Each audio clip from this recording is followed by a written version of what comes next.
So how old were you when you first discovered that you had scoliosis?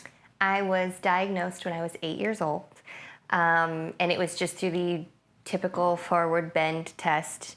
I was homeschooled, so normally those are done at PE traditionally, and my pediatrician just said, we should really just check.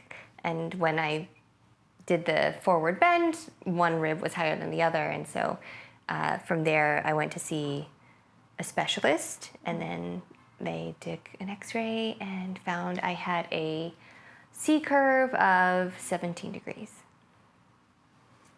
And what did you start doing right away at 8 years old? So I didn't do a whole lot. My parents freaked out though. I was kind of like, whatever, it's just a spine.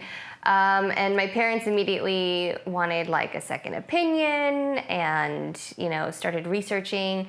I was already doing dance classes, so I remember we started taking Pilates and trying out things like Feldenkrais and yoga and all kinds of different, like exercise therapies for it. And that was the next initial step. But they kind of just wait to see if it gets worse as you grow. And I was very small. I think I was in like the 10th percentile height-wise. So I had a lot of growing to do. And that's what made the doctor nervous, was the more you have left to grow, the more room you have for the curve to progress. And because I was so young, they were a little concerned about that. So I remember I had to get an x-ray like every 3 to 6 months, just because of my age and the amount of growth I had left. Throughout your whole childhood, like 8? Yeah, I think I had an x-ray every 3 to 6 months until I left home. But I left home young, so basically until puberty. And then after that it becomes like 6 months or a year. But yeah, it was a lot of x-rays. I remember my file being like this, like crazy stack of x-rays. Yeah, that's a lot of radiation. It's a lot, That's a lot. yeah.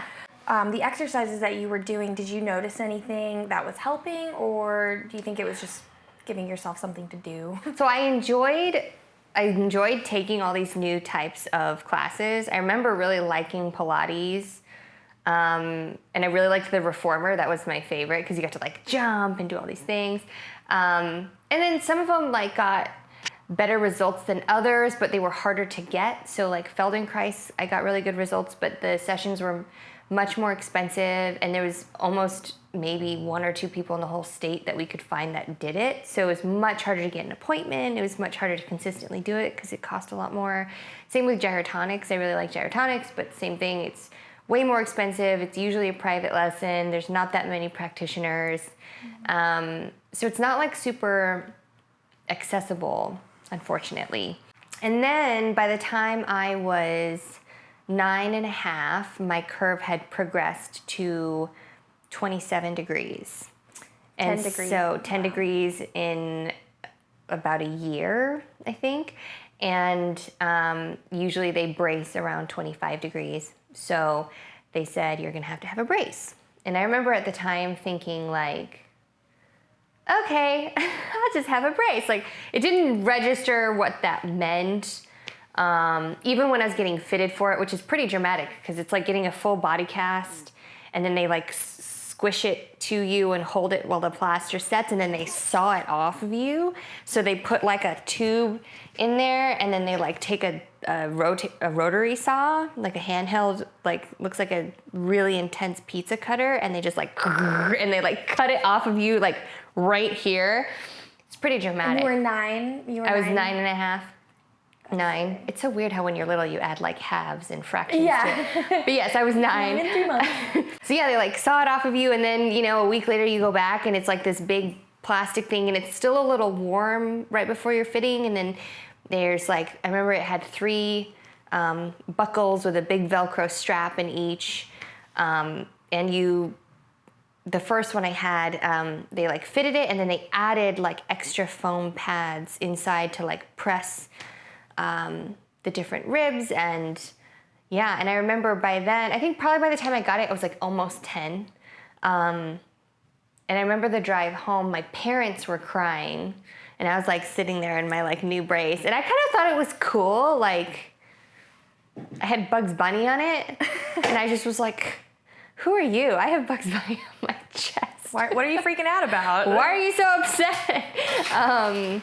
Like all about my new, it was just kind of a novelty. It didn't, you know. You mean you were 9. You didn't realize what it was. Did you know that you had to wear it for a long time, or was it? Yeah, so I remember the doctor saying, like, you're gonna have to wear this 23 hours a day. Basically, you can just take it off to shower. And I said, well, what about all my dance classes? Because by that time I was taking a lot of dance classes. And they said, well, are there any classes you could try to keep it on? And I said, the only one would be tap, because tap, you don't have to like do back bends and stuff. But for ballet and jazz, you definitely can't wear it. And they said, well, as long as it's exercise, you can take it off. So if it's like, if you're doing PE or you're, you know, and you need to like bend, or if you're doing your dance classes, you won't have to wear it then, but put it back on as soon as you're done. So I remember the very first morning I woke up, I couldn't sit up, like, because the sensation, my first one went really high. It went all the way up to here, like to your armpit. And the sensation of how you sit up in bed is really different when you can't bend. So I remember I couldn't figure out how to get out of my bed. So I was just like trapped there. And I remember like calling for my mom and being like, Mom, how do I get up? You know, like I couldn't get up. And then I remember I had to go back and get it sawed a little higher because it used to dig into my legs a lot when I would sit, and it was very uncomfortable. So they had to like cut it a little bit higher so that I could sit. And I started realizing like, oh, this brace thing is not that great. Like, yes, I have Bugs Bunny on my chest, but other than that, like there's a lot of inconveniences to this. And so I just started taking more and more dance classes. I was like lying my way into more. So I would volunteer to be like a helper for like the younger kids classes. And then I was like pitting my teacher and my mom against each other and saying that each of them had told me that the other one needed to let me take more. And I like negotiated my way into like as many classes as possible. So by the time I was like 10, I think I danced 25 hours a week. Wow. Because I wanted to, and I didn't have to wear the brace. I only had to wear the brace for the one tap class. Freedom. Yeah. So I was like, okay, we're just gonna dance all the time, every single chance we get. And then I ended up becoming a professional ballet dancer, and I think it's kind of funny. Because it all like, I mean, I loved dance obviously, but like, I would have never gotten that good. Yeah, I never would have gotten that good if I wasn't like crazy taking classes like that. That brace, the way they measure correction is just they take another x-ray with the brace on. And they gauge a brace as being successful if your cob angle is less with it on, basically. If it's less with it on, then they consider that to be successful. So I think with that brace, it went from 27 degrees to like 11 with it on. So it was like pretty effective. Wow. So we were like, okay, cool. Then I go back, because you have to, when you grow, it like, but doesn't press the right places anymore. So you basically have to get one like every year.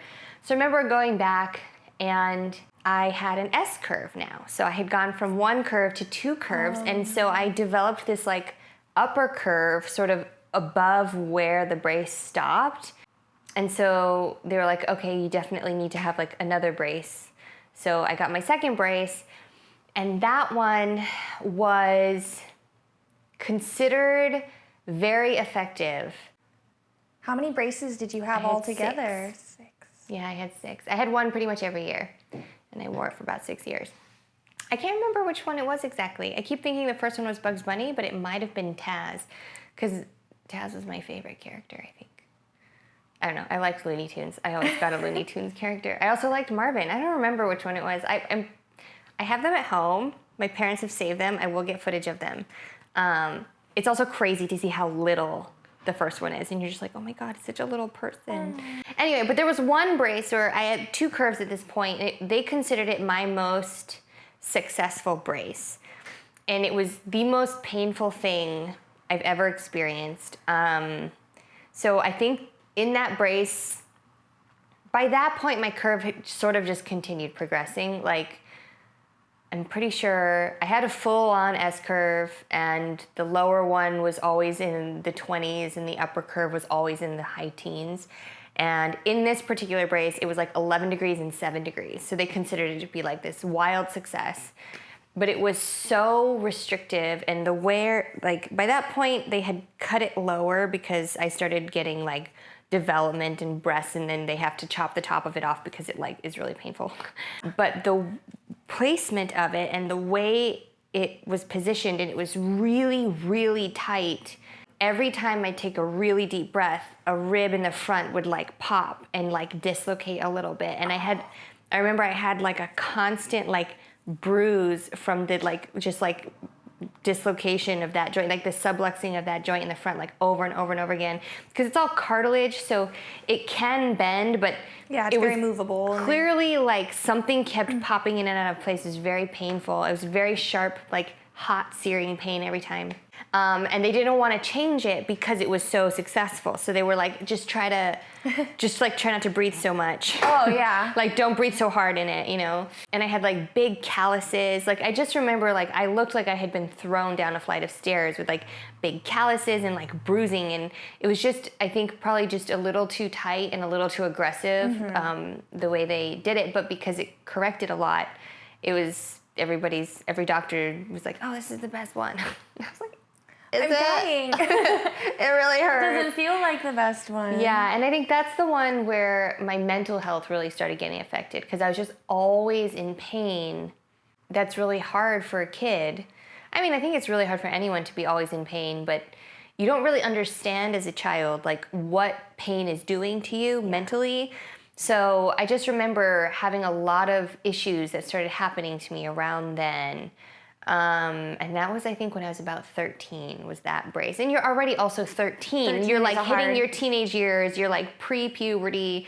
You're in pain all the time. You're already like awkward and struggling, and, you know, but it definitely, like, I definitely took like a dark turn for the worse mentally with that brace. And that really continued to be a problem all the way through my teens, the whole time I was wearing the brace. And that was where I started really having like noticeable pain. I mean, because I was dancing so much, I would get strange overuse injuries. Like I had chronic hip tendonitis for 3 years, and I think some of that came from the scoliosis. Some of it also came from not balancing out my training. So I was doing a lot of dance classes, but not necessarily doing anything to specifically stabilize my core to keep my back supported. So I think I'd compensate in ways that were harmful.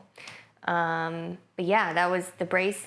And then when I was 15, I moved to New York, and I remember the brace being really, really problematic on the subway, because I would run into people. It's very crowded during rush hour, and people would be like, watch it, because I wouldn't feel that I had like run into their elbow, like I had a body cast on. And New Yorkers didn't like it. So I remember my first year being like very awkward on the subway, because I was like so worried about running into somebody with my brace on and causing a scene or a problem.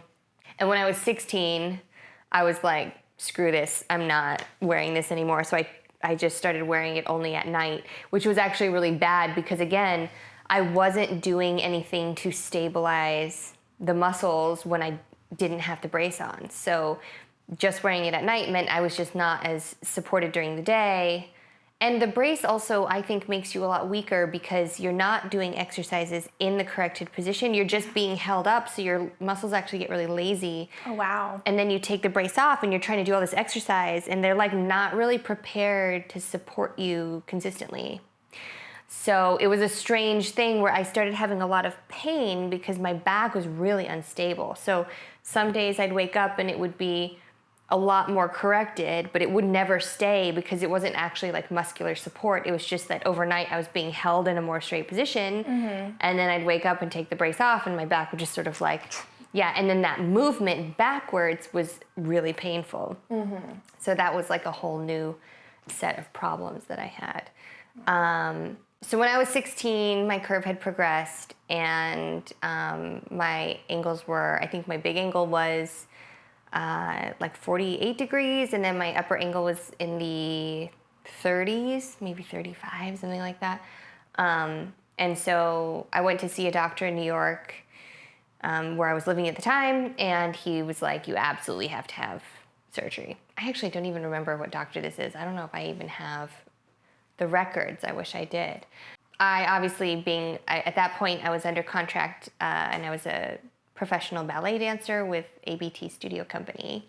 So I was like, no, I'm not going to do surgery because I had the upper curve. So basically if I had been fused, the suggested surgery was from here to my navel, a front and back bone graft.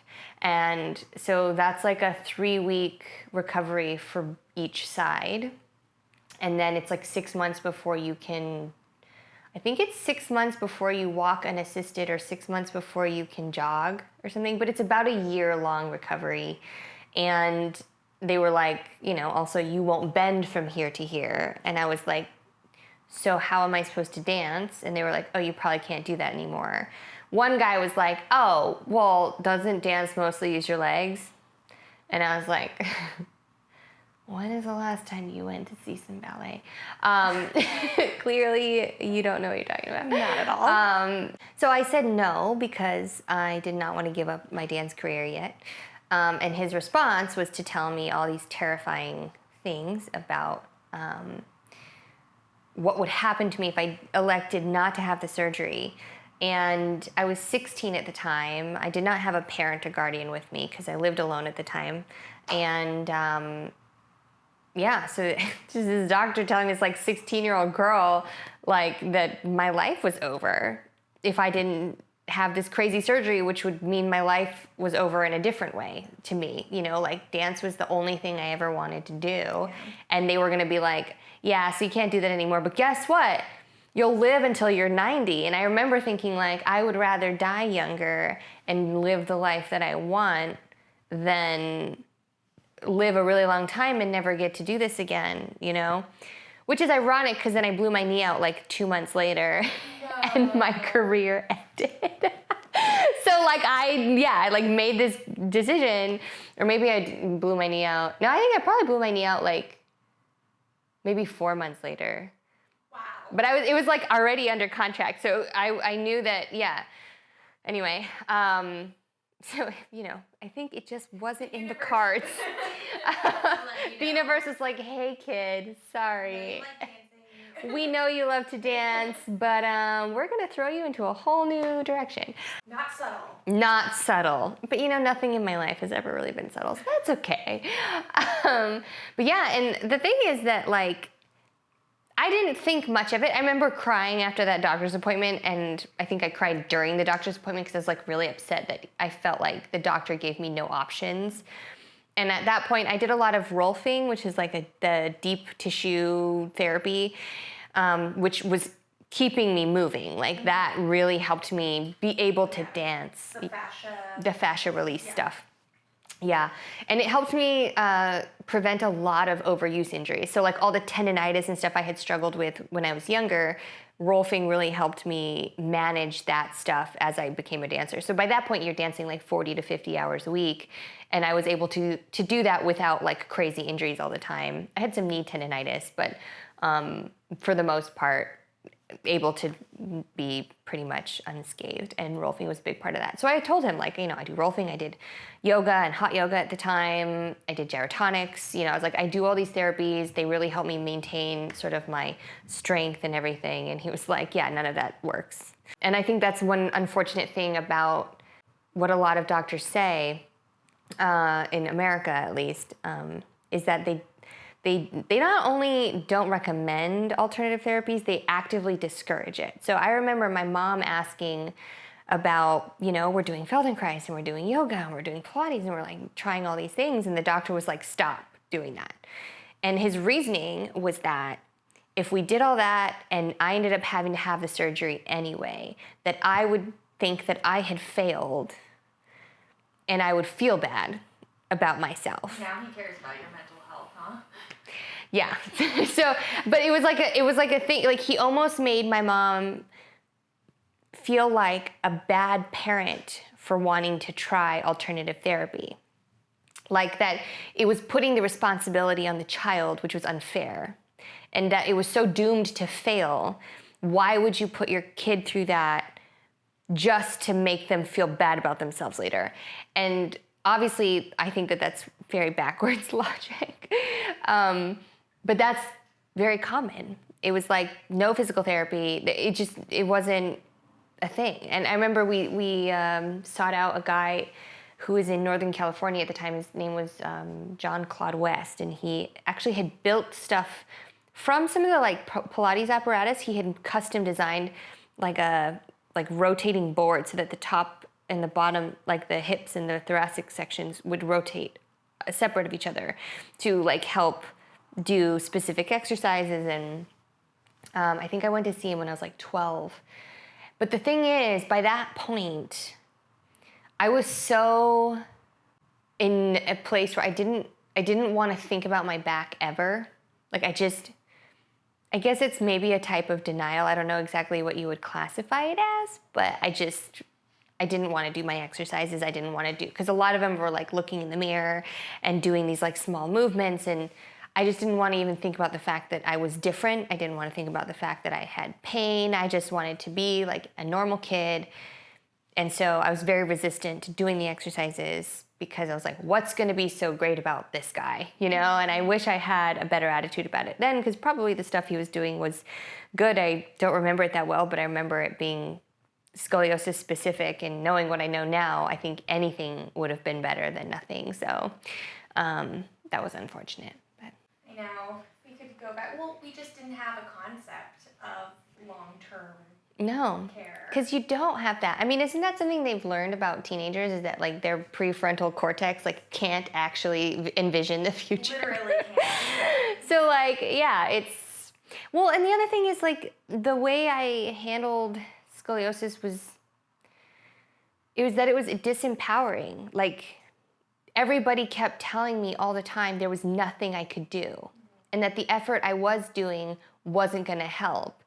And I think that that's really dangerous, to be telling young people that they have no agency over their body, because that's simply not true.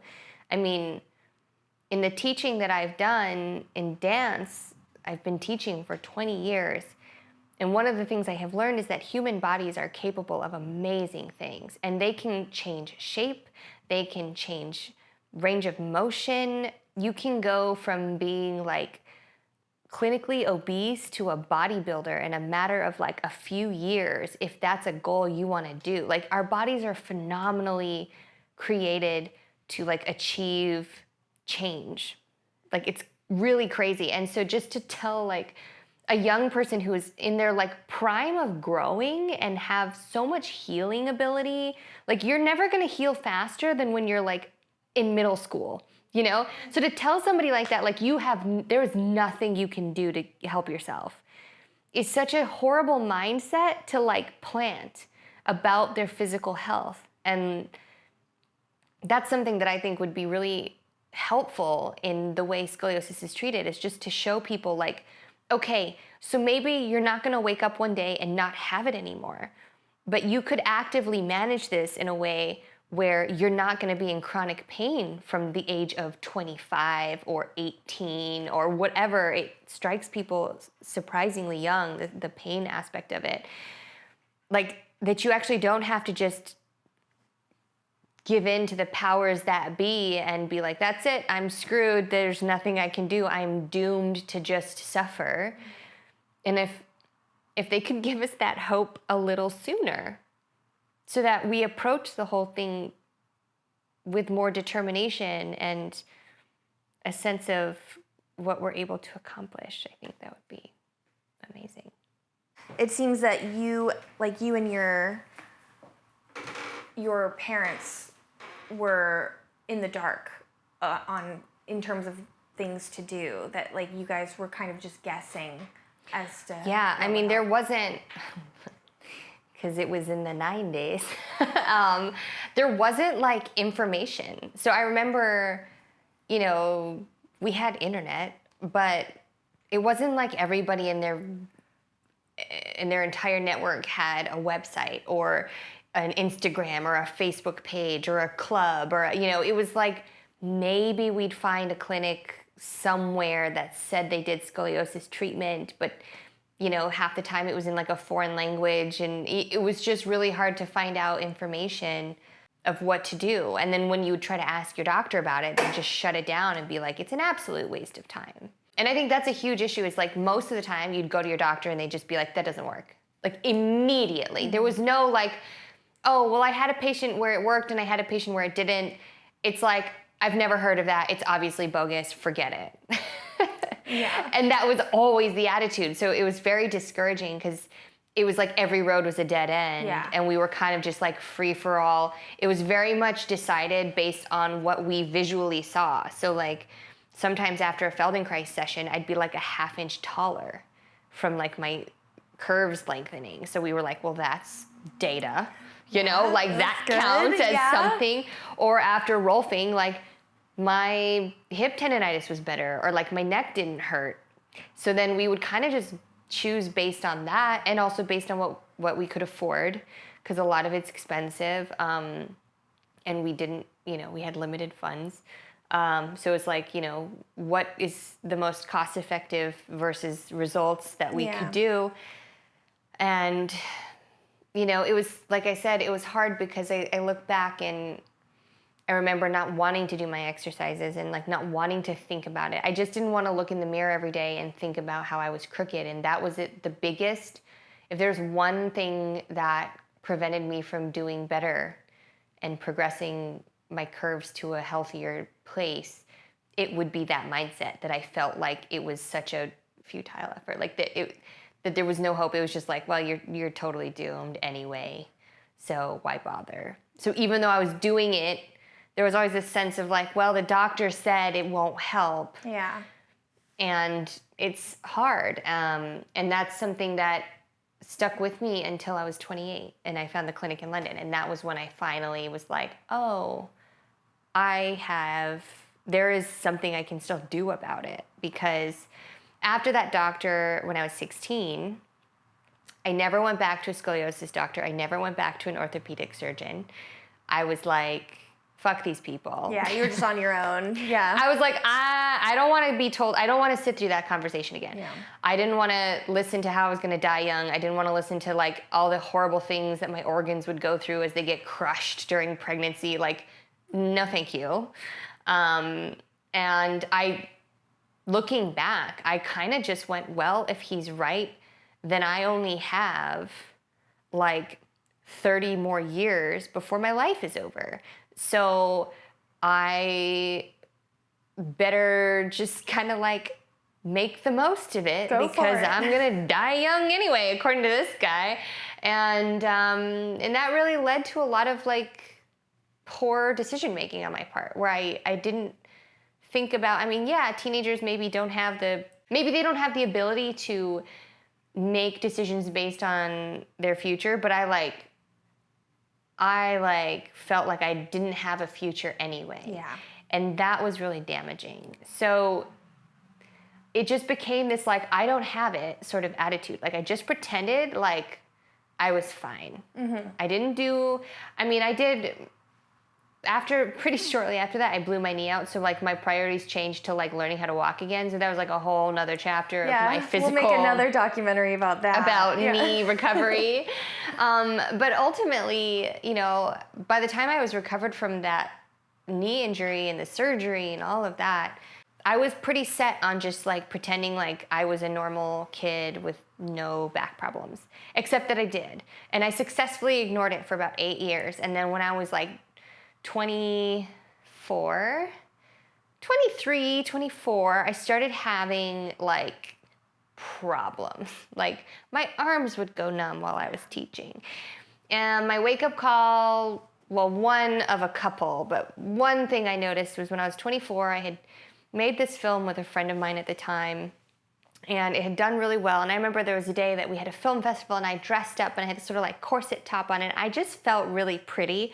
And I was so excited to screen our film, and I saw a photo of us, and I was like appalled at my rib cage was so beyond crooked. It was like I felt like I was looking at like Quasimodo from like the Disney movie with the like huge hunchback. And I just remember thinking about how good I had felt about myself in that outfit that particular day. And then seeing this reality, which, you know, probably nobody else was noticing my back that day, but just having this image that I had of myself and then seeing the reality of like how crooked my rib cage had gotten. Yeah. And it was just this horrifying, like, oh my God, it's already gotten so much worse. Like it had progressed because I wasn't dancing anymore because I couldn't because of my knee. And I was teaching a lot of dance, but I wasn't really taking care of my body. I couldn't afford it at that point. I was like a struggling actress. So like, I just had a bunch of part-time jobs and I wasn't going to the gym and I wasn't exercising and I wasn't doing yoga and I wasn't doing any of that, you know, rehabby stuff all that useless stuff I hadn't been doing. And guess what? It's not that useless. So I was really suffering for it. And you know, it's not normal for your arms to go numb. And I was just so like ignorant of like what that meant, that like I was pinching nerves in my neck and I was having all these issues. So then I started going to see a chiropractor because I was like, well, I met one at a bar in LA and he would like just took pity on me, honestly.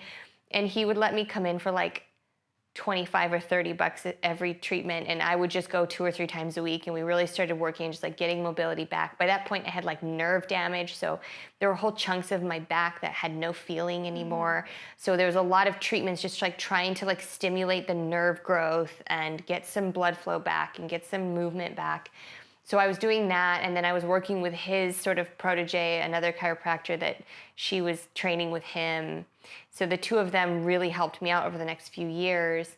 And it was good as long as I was able to keep going 2 or 3 times a week. It was managing sort of my pain, but there was no other therapy involved, right? It wasn't physical therapy. It was just sort of like mobility and pain management. So it was helping, but I wasn't really like seeing lasting results because chiropractic treatment's really not for that. It's really to like just relieve some pain and get your nerves to calm down and help your body sort of naturally find its way back to where it wants to go if something is really out of place.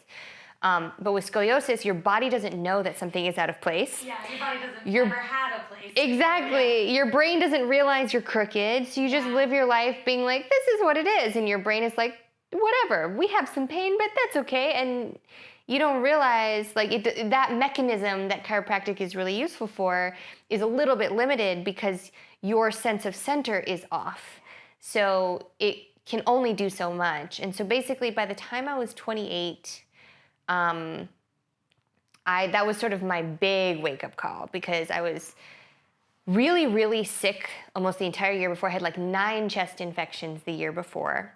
So it was like every other month I was sick for like 3 weeks. I had to have antibiotics. Like there was something seriously wrong with like my chest cavity. I had to get the pneumonia shot because I kept getting these chest infections. And the doctor was like, look, if you don't take care of your health, like you have to do something different. And he kept just being like, just less coffee, more sleep, and like drink some water. I don't know. Like, I don't want to see you come back in here with like another chest infection, like whatever you're doing.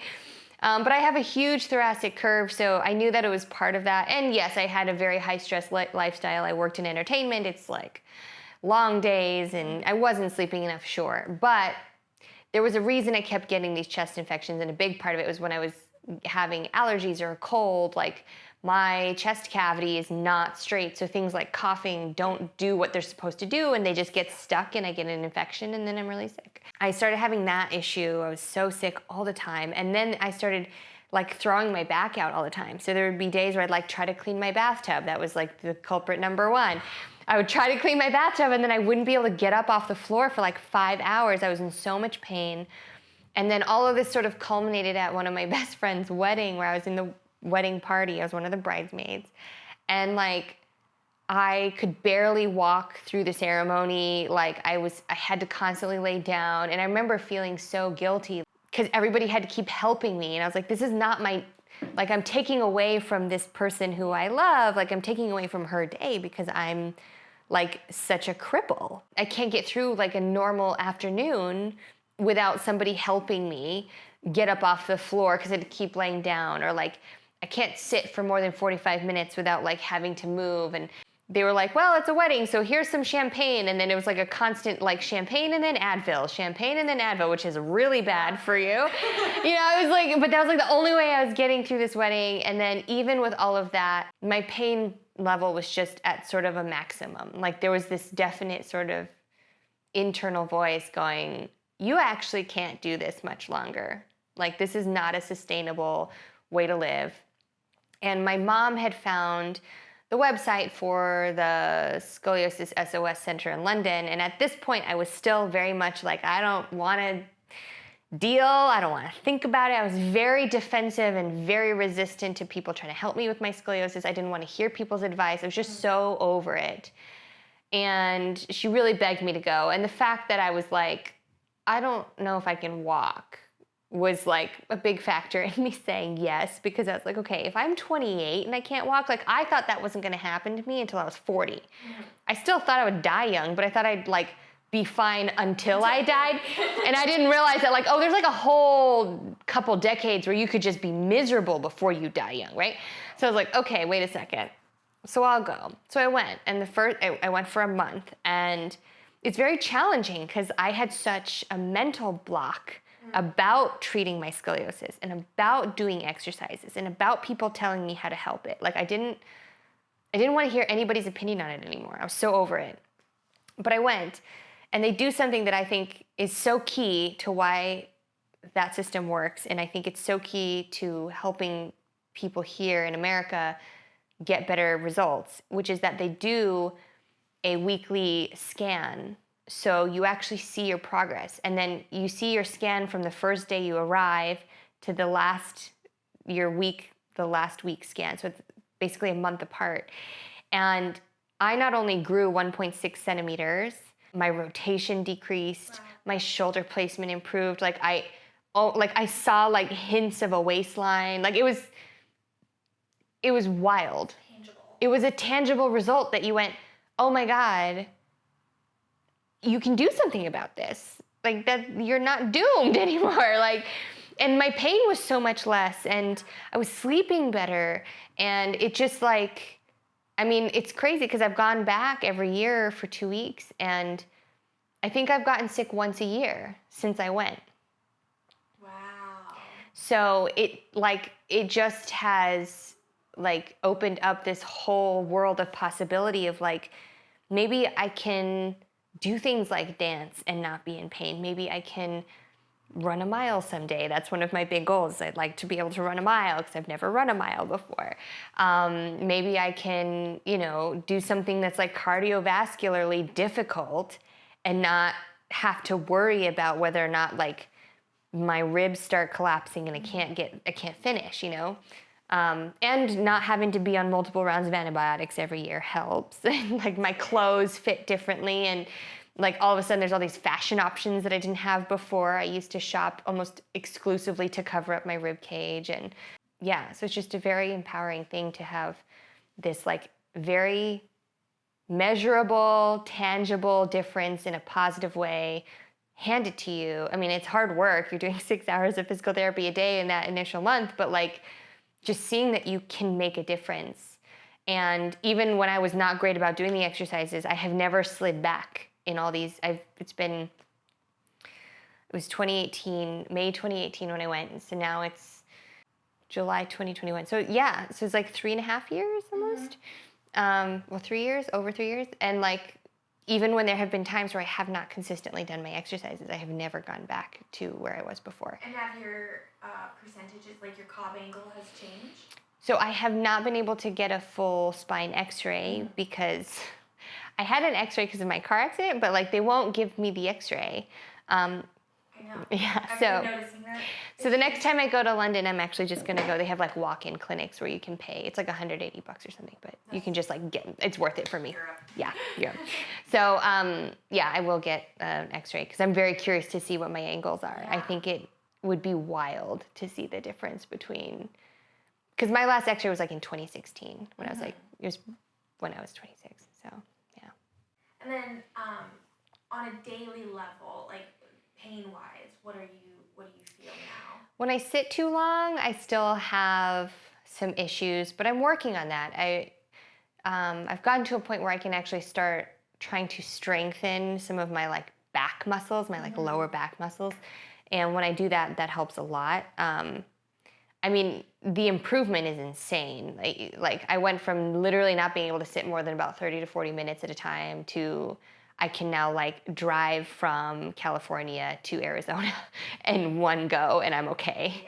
Yeah, so it's definitely improving. I still have to be careful when I clean the bathtub because that just seems to be my like weak point somehow.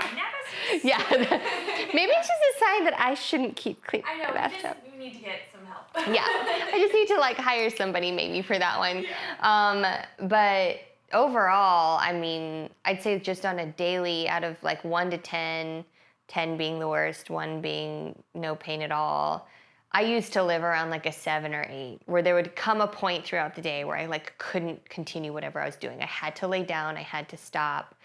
And now it's like, even on a bad day, I don't know that I go past a 6, but I'd say I probably live around like a 4. Like there's a discomfort there. I still have a lot of progress to make. But it's so much more manageable. It doesn't intrude. I'm able to handle much longer days. I don't get sick as often. Yeah. That has really, really made a difference. Like that, yeah. I don't know that I could like, in 2018, I don't know how much I could actually be on set. Like, the set days are long. They're like 10 to 16 hours depending on your shoot. And it was very iffy whether I could make it through a day like that versus I had a 16-hour day actually earlier this year. And like, sure, by hour 16, are you uncomfortable? But most people would be, right? Like, but I was still standing. Yeah. And that was something I didn't know I could do anymore. Wow. So.